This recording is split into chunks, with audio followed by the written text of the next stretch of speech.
Hey all, welcome to the first day of vlogs in February. I don't know what it's called, I've seen 3 different things for it. So I don't know what I'll end up tagging this video as, we'll have to wait and see, won't we? It's a sunglasses indoors type of day because it's too bright, my head hurts and I want to hide away from the world for a day. Though I am busy doing things, I'm working on the corner to corner square for my mum's blanket. I finally got started on that, so that's what I'm working on. I've actually put the camera on top of the thing for it, so hold on a minute, get a bit wobbly a second. There we go. Yeah, so that's what we're working on. I didn't actually have any grey. Turns out I don't really use grey in anything I make because I like a lot of colour. So we've gone with a leftover yarn from that crochet top that looked like the Neapolitan ice cream.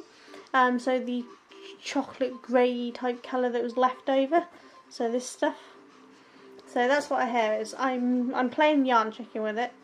So I'm hoping it will do the whole lot, but won't know until we try. But yeah, so that's Mrs. Claus currently being done. Let's put it back there. I do have some of the other ones printed out, and I will start on them once I finish this one. I'm still not sure what order I'm going to do them in for Mum's, but we'll see. I'm hoping I won't spoil any squares for those who are doing the crochet along with Terry from Yarn Joy podcast. I am still doing that. I'm just going to be doing 2 blankets. So yeah, that's what I'm working on today, and I probably won't get much else done.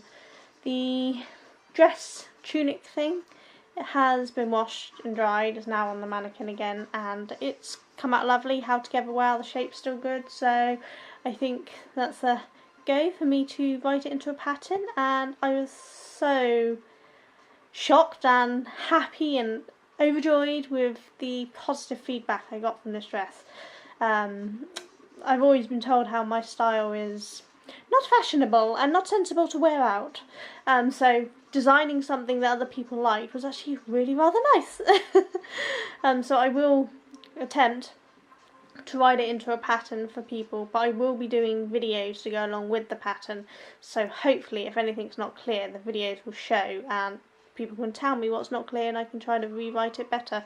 But I'm not sure how some certain parts are wrote. I mean the basis is okay, but it's the twist cross part where you have to go back. I'm not sure how I'm going to do that, but I'm sure when I write it, it might be easier to work out. I'm not sure.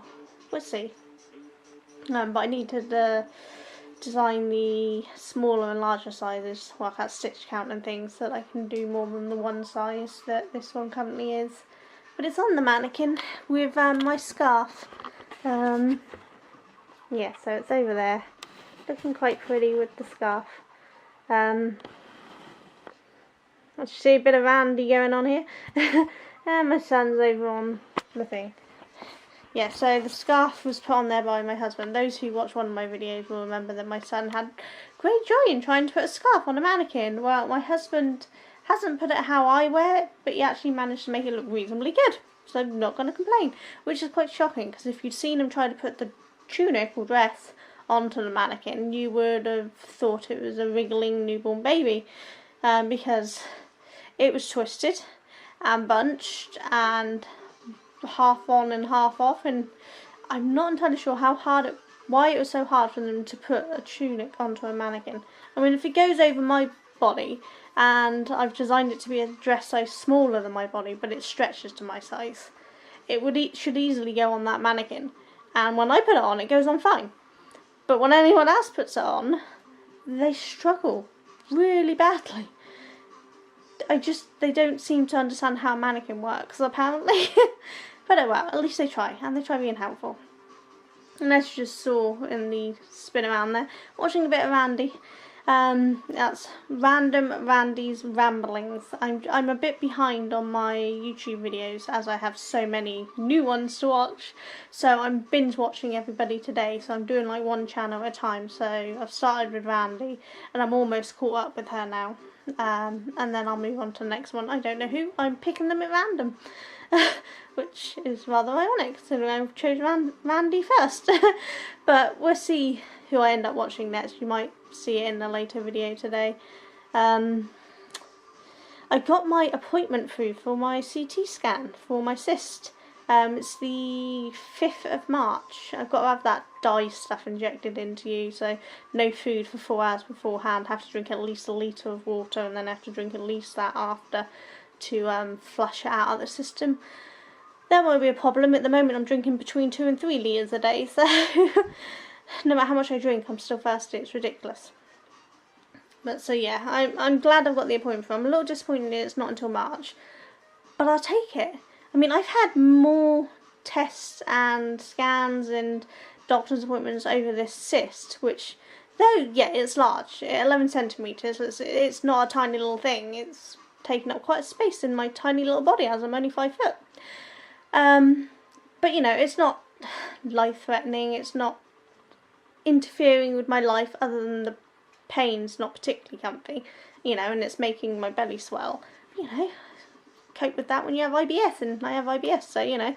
But I've had more tests on that than I've had on my headaches and my migraines in the 20 years I've been suffering, because apart from when I had my hemiplegic, my first full hemiplegic, where I ended up paralysed on one side back on the 1st of October last year, because of course that was first before it, oh, she's speaking, let's pause that a minute. Yeah, so apart from having a scan on my head to check it wasn't a stroke on that day, because first time it ever happened, I've never had any kind of testing checking out anything for my head, which you think is ridiculous, because, you know, I get daily, at the moment they're slightly more under control, but at my worst it wasn't just daily headaches, which I get no matter what, but it was daily migraines, and anyone who suffers from migraines know they are debilitating.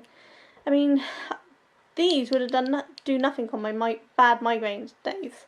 I mean, dark room, flannel over the head, cold packs surrounding me, softest non-noise bed items as possible, sick bowls around, because the whole world is against you when you have a migraine.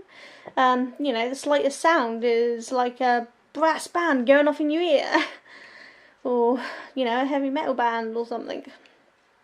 So, you know, it would have been nice if they'd done some kind of test just to check. They might be able to work out what's causing it and fix it, but no, they've never done a single test. A lot of people I see get to go to a neurologist for these sort of things, even especially with the hemiplegic migraines, and I've not seen anyone. Nothing, just the doctor saying, oh, I don't really know enough about migraines, and agreeing that I couldn't take my sumatriptan because it's more dangerous with hemiplegic migraines to take a triptan-based painkiller, so took them away from me. And I've had nothing since. My migraines are being fought off with paracetamol and naproxen, and anyone who has migraines on a regular basis knows they don't work. So it's not good, and having to write my TMA and do the website and the wiki while that's going on is fun. But look at that, I'm moaning again. I'm always moaning, I'm sorry. You lot are my sounding board, because my friends stopped visiting me years ago, so I don't actually see anyone I can't think of the word, you know, coming and going day by day. You might think of the phrase I'm thinking of, I've completely forgotten it now. But yeah, I don't see or hear, they don't text, they don't email, they don't say hi on Facebook, check in how I'm doing.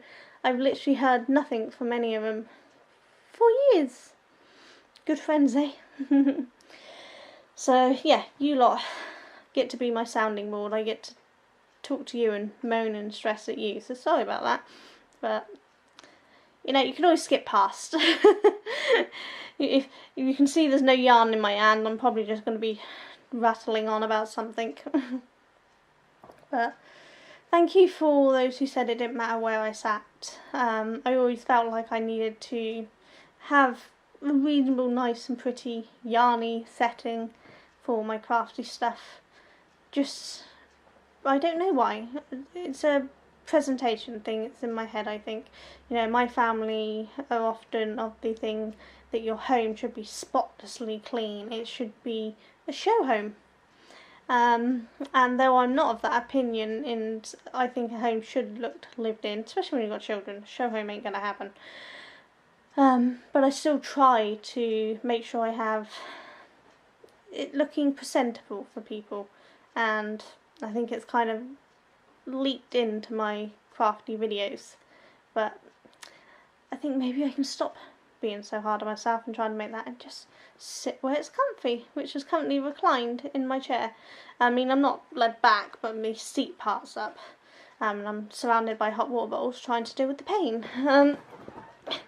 They don't make hot waters big enough though, so I have to keep moving them up and down. I had one of those heat pack electric things you put on your back that my brother-in-law lent us. But it doesn't get hot enough. I obviously have a very high tolerance for heat, because I put it up to the highest and it barely done anything. Whereas we let my son's friend borrow it for a day. She had it on just one, and she said it was too hot for her. So I was like, either she has a very low tolerance for heat, or I have a very high tolerance for heat. I have a high tolerance for pain. You wouldn't know it with all my chronic pain conditions and how much I'm moaning about my pain, but I actually have a really high tolerance for pain. My first labour was 13.5 hours before things went wrong. That was done without painkillers. But like when I had my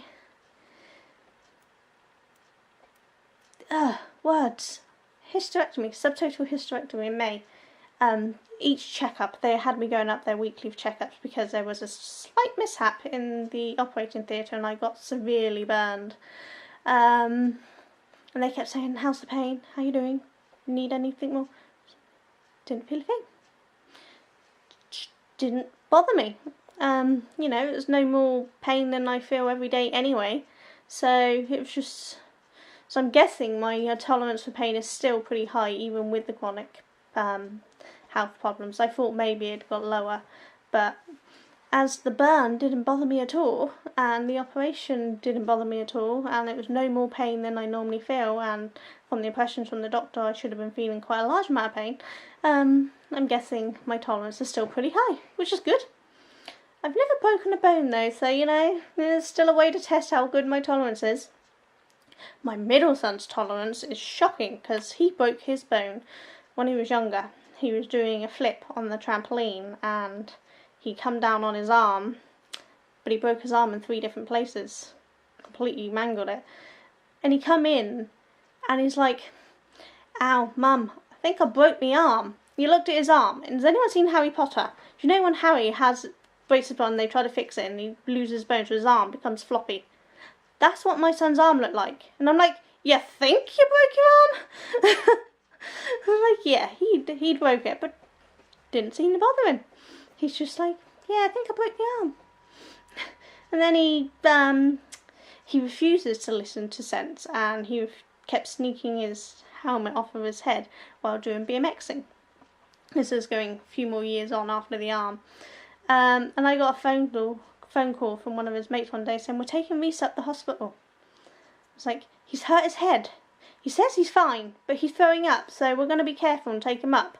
And, you know, 20 nerve-wracking minutes. They're like, "We're sending one of our mums to come and get you so that you can be here because he needs to have x-rays and scans and things." I get up there and they're like, "Well, he's fractured his cheekbone and we think he might have a bleed on the brain."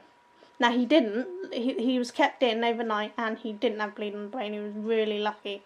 But he'd severely damaged his skull and broken his cheekbone, and he's just sat there going, "I'm fine. Can I go home now?" No! So luckily, my youngest son, very sensibly, always wears a helmet. Whether it's on a bike or a scooter, he wears his helmet, and I'm very happy with that. I don't have to worry about that with my oldest one. He's a computer geek. He doesn't leave the house.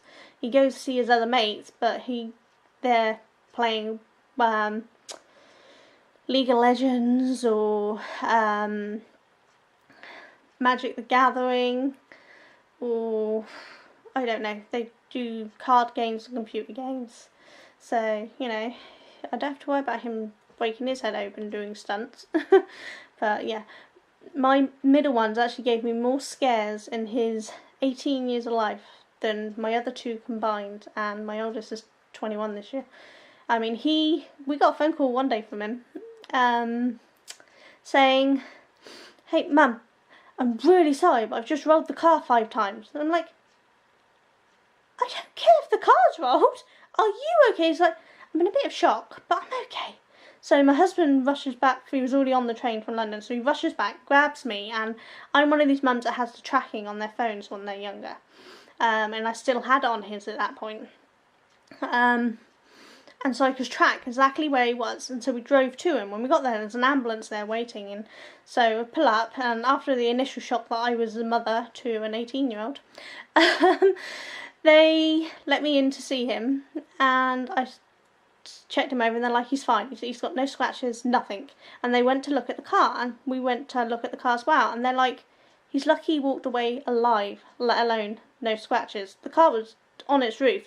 It missed a electric pole by about this much, and it had rolled 5 times and stopped just before this pole, and the roof was completely and utterly caved in. It luckily, I mean, I keep telling him not to drive with a seat too far back, but that's what saved his life, having a seat back, and unfortunately it hasn't helped. It just made him get cocky. A scare that almost killed him made him cockier, because he walked away with no scratch. So he's had other crashes since then, and it doesn't bother him. You know how when kids are younger they have no fear sensor, but as we get older, that fear naturally rises as we start to understand the dangers of the world. Hasn't rose for him. He just carries on, not caring. It's just pure stress. I never know if he's going to make it home alive. He always, you know, he's 18, he's 19 in February, and I'm like, I want a text. If you're going out drinking, I want a text to know you're okay, or to let me know you're coming home or you're not coming home, and all this. And if I don't hear from him for a day, I'm texting him and calling him to find out.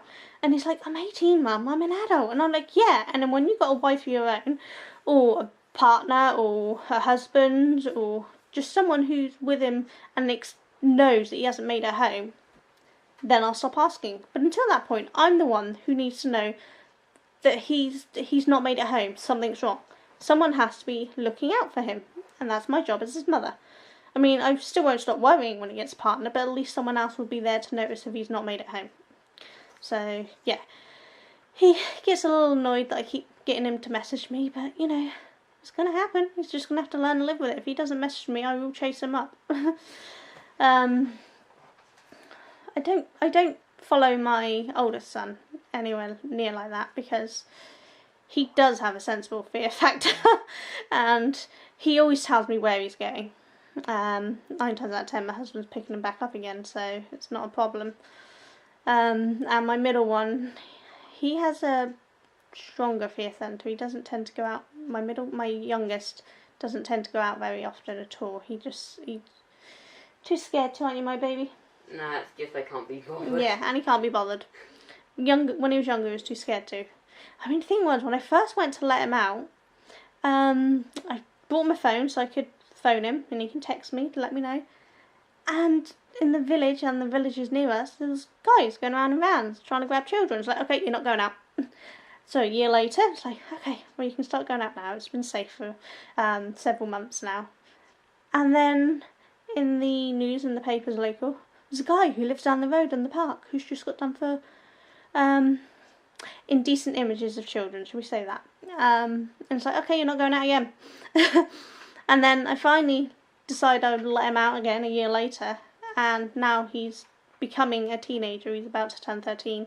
He's like, can't be bothered. I want to go out. I want to spend time on a computer. It's like, well, I'm not going to force him to go out, but I'd like him to have some fun out, because he needs to make some friends, because he's homeschooled. And I no longer am capable of running the homeschool group I used to run. We don't see any of them anymore. So it's like he needs to make some friends. But, I mean, everyone says, oh, got to go to school, got to be social. You know what? No, you don't. Because Not everyone in school is happy in school. Not everyone in school wants to socialise with the people that are there because they don't get on with them and they have different opinions, and there is bullying and there's just clique groups, whatever you call them, and you know, not all kids get there. My oldest, everyone's like, oh, he's so unsociable. He needs to get out more. You should have sent him to school. I mean, he went to school when he was younger, and then I took him out because it was just rubbish. But he has a bigger social life than those my nieces and nephews who did go to school now, because he's met friends that he actually has a genuine interest in, and they are genuine friends and they want to be together and do things. You shouldn't force socialisation on a child. If they want to, great, let them mix with as many people as they want. But if they don't want to, for whatever reason, don't force them to, and don't expect me to force my kids to do it. I'm constantly being told I'm a bad mother because I allow my kids to make decisions in their life. They want their hair how they want, they can have it how they want. They don't want to mix with people, they don't have to mix with people. They don't have to put up with bullying either. So many people have said to me, I can't believe this, but people have actually said to me that they should experience bullying because it happens in the real world. I'm like, yeah, and in the real world it's illegal, and you shouldn't have to do it, and you should be allowed to walk away from it. In a classroom, you can't walk away from it without getting in trouble yourself. In a workforce, you do have the option to say no and walk out. Now, yeah, it's not always that easy. You need the money, blah, blah, blah, you know. Life gets in the way. But no, I'm sorry. If I'm in a bad working environment, you walk away from it. You go to the head office. You report it. If it's really bad, you report it to the police. You do something about it. You are not forced to stay in that situation. If you have to leave your job because of an unhealthy work environment, you aren't penalised for that when you have to claim benefits, at least not around here, not. You should never ever force someone to be in a social situation they're not happy with. And I've never done that with my kids, and a lot of people have very rude opinions on me raising my children to be happy, well-adjusted adults who have a choice in their life. And I don't care what they say. My kids are happy. It's worked for them. My oldest is off at uni. He's having a great time. My middle is off working and struggling with life because he still thinks everything's entitled to him because of the people he hangs around with. Don't know where he got an entitlement thing from. Certainly not in this family. But, you know, that's his choice, his life. He knows he has those choices. He knows he can choose to be whatever he wants to be, wherever he wants to be. Doesn't mean I don't moan at him for not having a further education I planned on for him. But, you know, it's his choice. And as long as he's not dossing around doing nothing, then I don't care. This has turned into a hell of a ramble. Sorry, sleepy dust in the eye that was annoying me. Yeah, it's a 22-minute ramble. I am so sorry. I may cut half of this out, who knows. But I've still got my Halloween decoration up. How ridiculous is that? That's been up there since October. I just keep forgetting to take it down. The walls aren't plain. There is a clock above it. I just haven't got round to putting anything else on it. I mean, this side is actually my painting. Ooh, that way. There we go. Can you see it? I don't know if you can see that. It was above my height for actually seeing things. So, but that's a painting I did a while ago. That's actually on my videos. And the other side of the walls, there are some other of my paintings. But we're not supposed to put things up on these walls, so I can only use the screws and things that the previous tenants left in the house, because we're not allowed to put anything else up. Which means no shelves, no extra pictures. We were naughty and we did put a couple of screws in for the frame of our doorway, because we've got the children's pictures around the frame there. So we did put some screws in for that, which we shouldn't have done. Every time we put this back, it ends up in a different place. And look, and see, I've been waffling for so long that my camera's going, time's almost up. So I better say goodbye, and I will maybe keep all of this, maybe edit some of it, who knows. But I'll catch you all later. Take care. Bye. Hey again. It's still the 1st of it. There's my son messaging. I've not seen or heard from him all day. Any messages when I start recording? That's great. Anyway, yeah, so I'm just finishing off the 1st of February's vlog. I've literally not done much. I planned on getting a lot more done on my current corner to corner, the Mrs. Claus, but I got interrupted because I ended up watching a live stream of Denise, which was great. Got to chat and everything, but it meant that I wasn't crocheting because I was watching on the TV, but watching the chat on my phone so that I could type. And so it didn't leave me any movability to crochet as well, because I can't keep up with it all otherwise. So yeah, I didn't get as much done, but I'll show you what I have got done if I can show you it without blinding you all. So that way. So there we go. So we've got just starting the top of a hat here, and then obviously we've got her hair, and we've got a little rosy cheek there, if you can just see, and her mouth just coming in, and of course we've got her top with a white collar on it. So it's not too bad. We'll soon be on the eye. I'm almost halfway done, as you can see on there. Look. So it's getting there. I did discover, I don't know whether it's a misprint or whether the actual chart is not square, but the top one, the very top of her head, stops on with one green part from one of the holly leaves. There's no blue border. And in order to keep it square, I need that blue border, so I'll be adding that onto the pattern anyway, and so it's going to have one more extra height than the picture shows. But I don't know if the original picture did and it's just not printed out, or whether it was never square in the first place. But it's an easy fix, so I will get that done. Other than watching Denise, I've spent all day watching loads of different YouTubers. I haven't commented on most of them because it's harder for me to comment while it's on the screen. Though I've tried to like them when I worked out how to do it. But it's just, I'm trying to catch up. There's so many new ones that it's really hard to catch up. But I've seen some really cool stuff. I've just finished watching Zines and Roger with that skirt that's too small. Such a pretty skirt. I mean, if I had her figure, I'd be wearing something like that too. When I was younger, I used to have short skirts and tight-fitting things. Nowadays, no. But it's a really pretty. That's an awful angle, isn't it? But yeah, it's really pretty. So I might have to check that out. I've been coming up with lots of more ideas for other tunics and dresses and tops and things. The thing is, there's so many running through my head. I need to get them all wrote down and tried and see if it all works. But I still need to write the actual pattern for the other dress tunic. So I will get that done at some point. Maybe I'll start that tomorrow. See how I feel. Tomorrow I'm up super early because I need to get up to the hospital at opening at 8 o'clock to go to the pathology lab to have some bloods done, because they have to be done between 8 and 9.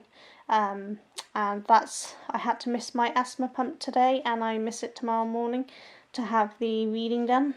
So yeah, I've got to go and get that done and take up the giant tubs of the 24-hour urine thing that I've had to do, which I've been doing all day. That's fun, peeing into a cup.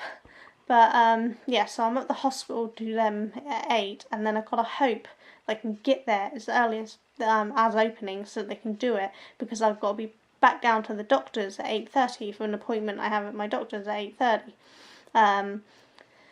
They're not too far away, but they're in a position that there's likely to be a lot of traffic. So, I mean, once I've got through my end into town is one thing, but getting from the hospital into my doctor's is through a busy street as well. So I'm risking it on timing, but I'm hoping to get it all done.